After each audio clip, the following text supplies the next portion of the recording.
既然哪样了？来，掌声有请这一对，有请。男嘉宾小丁23岁，来自甘肃，是一名学生；女嘉宾小婷22岁，来自河南，学生。来，有请两位，有请。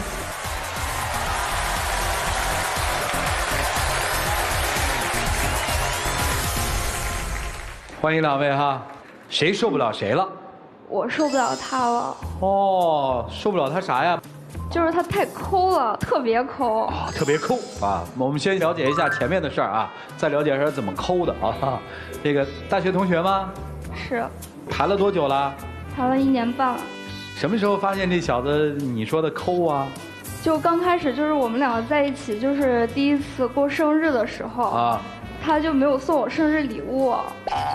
那这不是抠，你为什么没送啊？当时因为我那时候没钱嘛，一个月也就300-400块钱嘛，然后我想给他买个好的，然后又没钱买，想要买个差的，还不如不送了，然后就没送。哦，这不叫抠吧？孩子没钱。我跟他在一块，我知道他没钱，但是就既然我跟他在一起了，就是我就不要求他就送这么贵重的东西啊。他就算就是没有钱，你写点什么东西啊，什么都可以的呀。也没写，贺卡。这个那时候，然后最后给他补了一个，补的啥呀？补了一个水杯。你是不是有啊？说起这个水杯，我就特别生气。那天就是我过生日，然后他说去看电影，然后我说好，然后我们就去看电影。我想着那个卖爆米花的地方卖水不是会贵嘛，也不想让他花那么多钱，然后就说在楼下的超市买。然后经过那个水果摊就。那天也不知道怎么，就特别想喝那个椰汁儿，然后我看了一下也不贵，就30块钱。我就跟他说，要不咱就买这个吧。然后呢，他就拿过去了，他让我等一会儿。结果呢，他拿了2瓶矿泉水过来，我当时我就很无语，我当时看电影的心情都没了。还是不懂，这跟水杯有什么关系？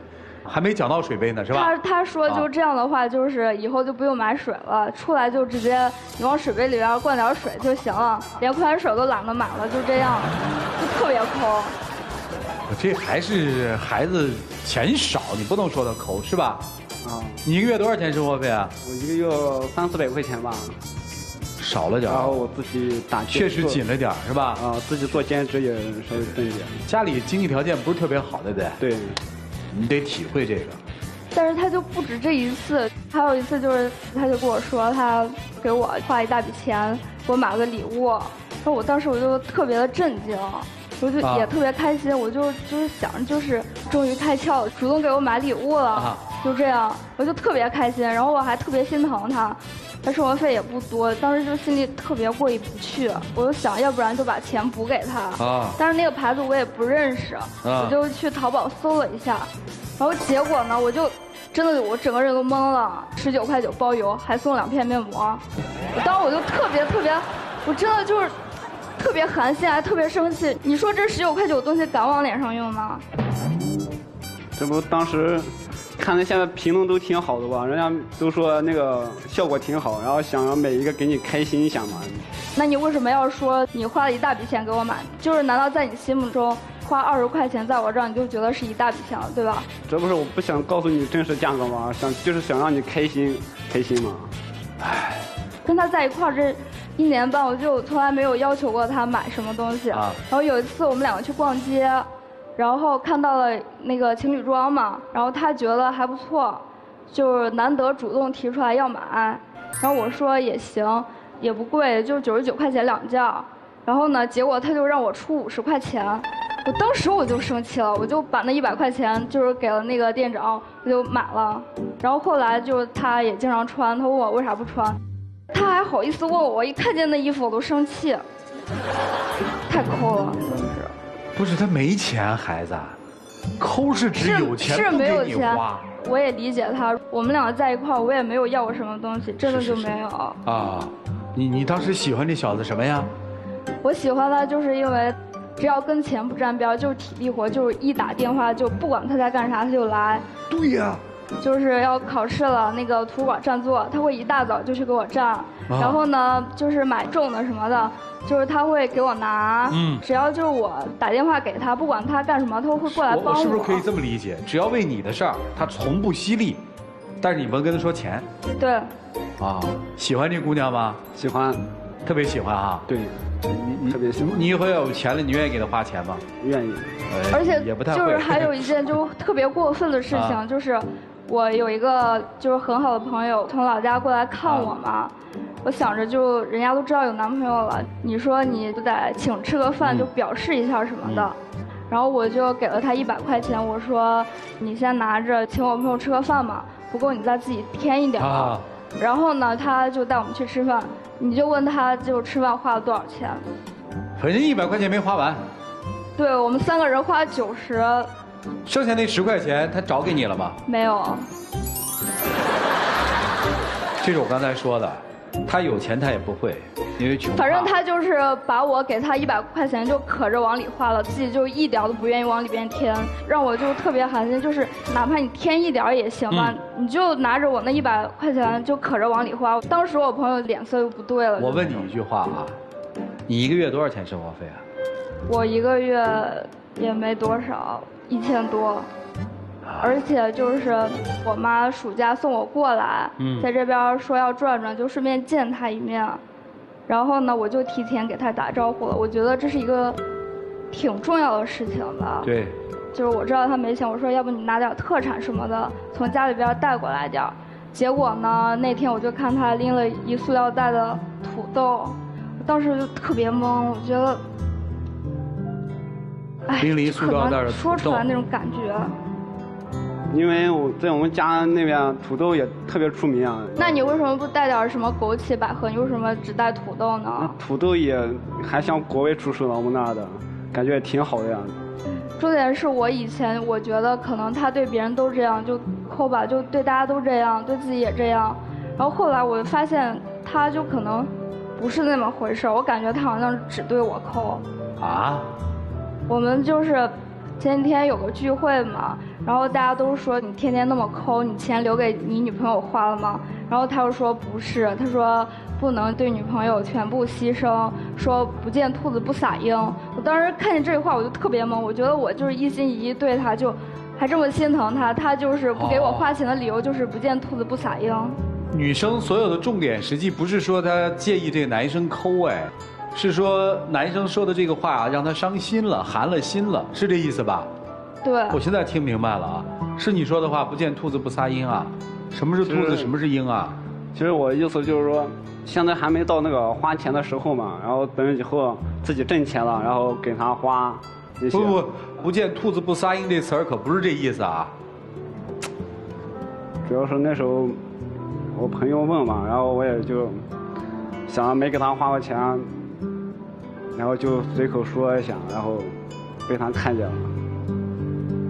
哦，这里面有很多面子问题，是吧？对，自尊是吧？对。如果你娶她的时候，他们家提出了一个要彩礼，你没有，你会怎么办？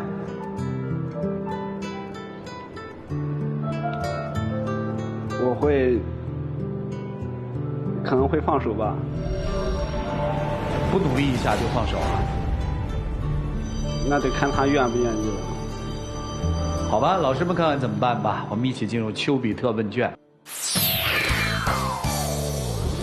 这是一段听起来还挺心酸的爱情故事哈。对女生先来说，省抠有3种情况，一种是我对我自己省，我对你大方；另外一种是我对你省，我对我自己大方；第3种是我对我自己和对你都省，都不大方。你就觉得他可能是属于他对他自己大方，但对你抠的那种。其实你的症结在哪儿？你的症结就因为他那一句话，他跟哥们儿吹嘘了一句话，说我不见兔子不撒鹰啊。但是有的时候你懂男人之间的那种吹嘘和虚荣心吗？就是为什么有的时候男人聊天或者酒局不愿意带自己的女朋友和妻子，因为他们经常会在酒局上说一些大话，可是他们真的做不到，或者说他们真的没有能力做到。我宁愿相信他不是那种愿意对你抠、对自己大方的人，但是我也不敢保证未来他一定会对你大方。这就在于你自己的衡量，他对你到底用心程度有多少。所以接下来要对男生说的一点是，爱一个女生不是用金钱去衡量，是一定的。表达爱的方式有很多，关键在于你的心。生日你没有钱给她买东西，一句简短的祝福或者写一封情书，都是你爱她的一种心意的表达。至于他给你100块钱让你请他的朋友吃饭，剩下那10块钱你可以再还给他。你说我是为了你省钱，我们把钱省下来，为了以后的日子考虑，这是你爱他的一种表达方式。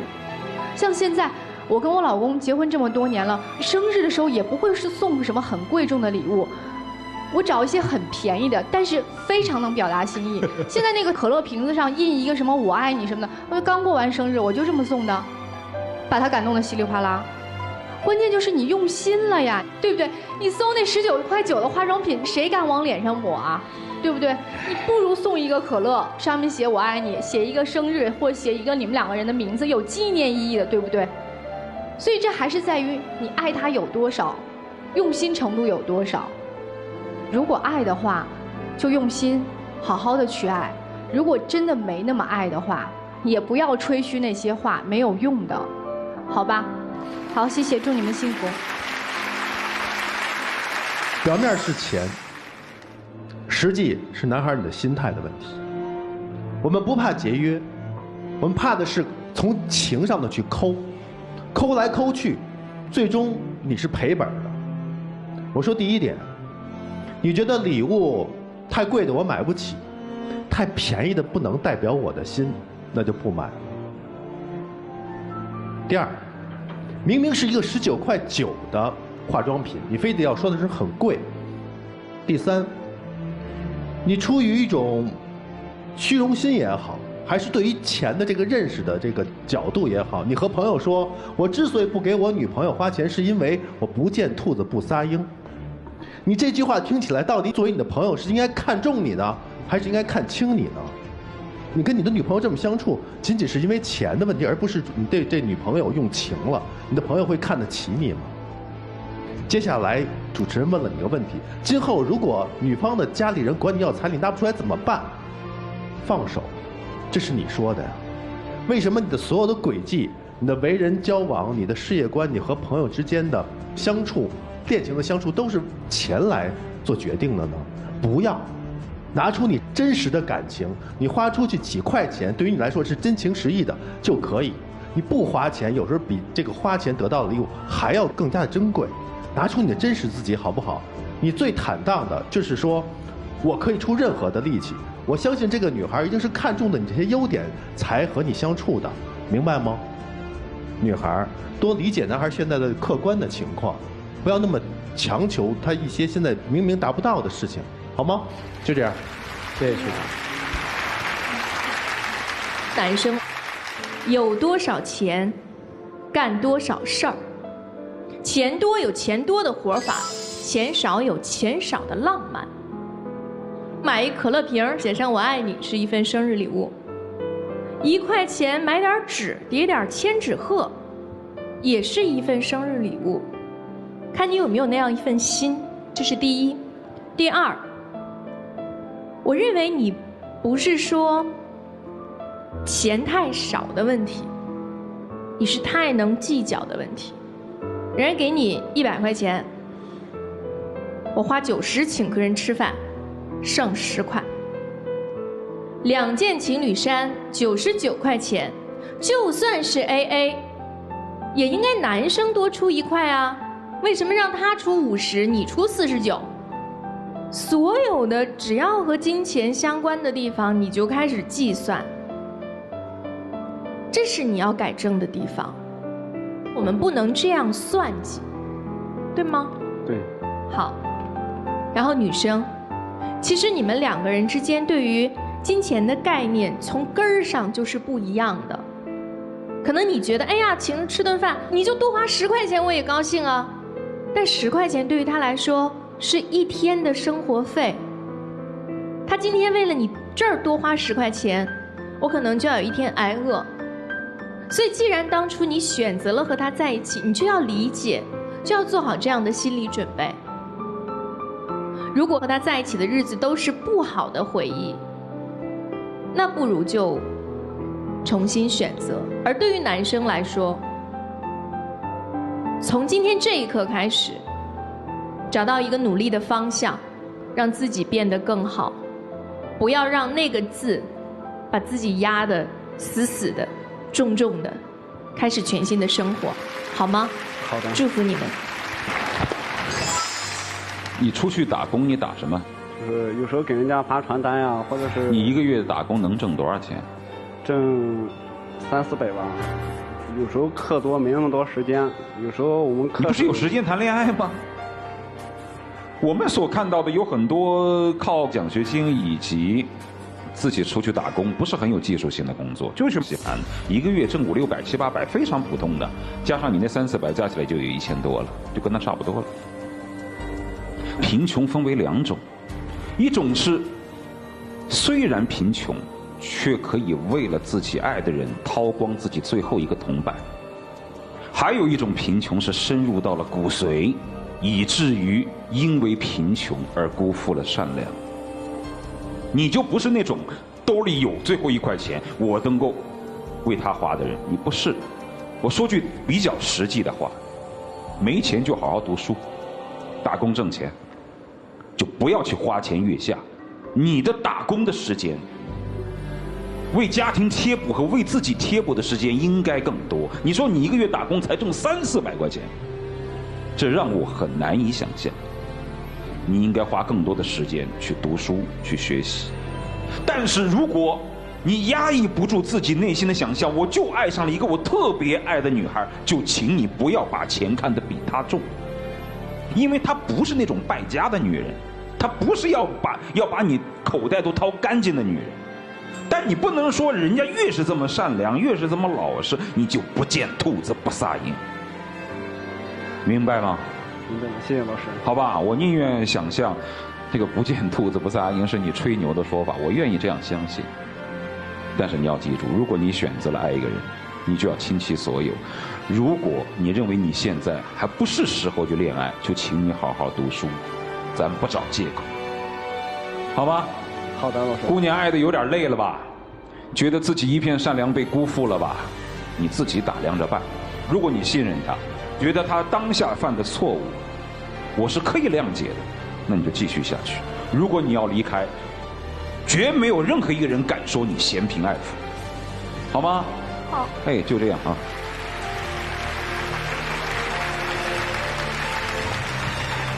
其实特简单，这件事儿其实没那么复杂。在那个环境里长大的孩子，他当然就会珍惜每一个土豆。就那个环境，你真的完全想象不到。左岩老师说他算计，没法不算计。他的这种算计就是本能的，在生活里已经成一个本能反应了。当我看到钱的时候，发自本能的我就要算计一下，应该叫计算一下怎么花是更合适的，对吧？正因为在我们的身边还有这样的朋友，所以大家还要更加的努力。正因为在我们身边还有这样的年轻人，所以我们更不应该挥霍青春。正因为在我们的身边还有这样的年轻人，所以我们更应该去做那些我们该做的事情，帮助那些需要我们帮助的人。女生抬起头来，没关系，这个恋爱其实已经谈得挺好的了，所以自由做选择。男生他做什么决定都不要怪他，好吗？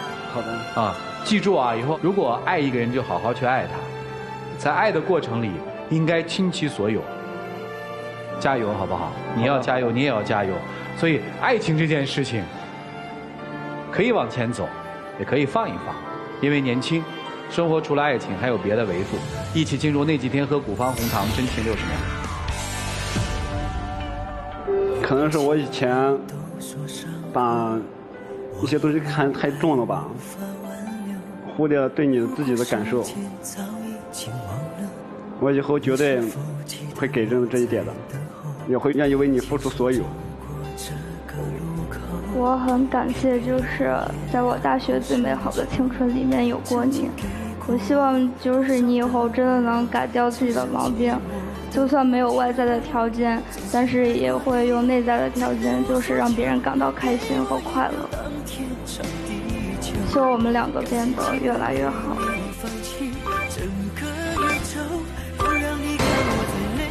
好，谢谢两位啊，请回，请回，请回。